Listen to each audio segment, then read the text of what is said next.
ఒక భక్తుడు బాబాకు దక్షిణివ్వాలని రూ. 2 వేరుగా జేబులో పెట్టుకున్నాడు. కానీ తర్వాత బాబాకు ₹1 మాత్రం ఇచ్చాడు. అప్పుడు సాయి నవ్వుతూ, ఎంత మోసం, మొదట ఈ పకీరికని ₹2 జేబులో పెట్టుకుని కూడా ₹1 మాత్రం ఇస్తారు.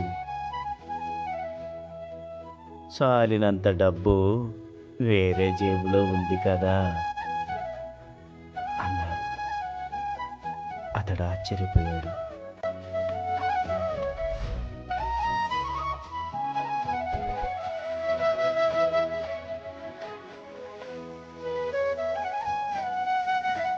బాబా సర్వజ్ఞుడు, అందుకే అతడు దాచుకున్నా చెప్పగలిగాడు. బాబా దక్షిణ వసూలు చేసేది ఎందుకో తెలుసా? మనకు దానగుణం నేర్పడానికి, డబ్బు యందు మనకు గల అభిమానాన్ని పోగొట్టుకున్నటకు,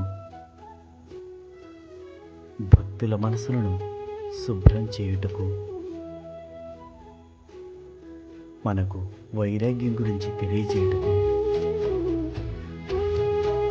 బాబా దక్షిణ అడిగేవారు.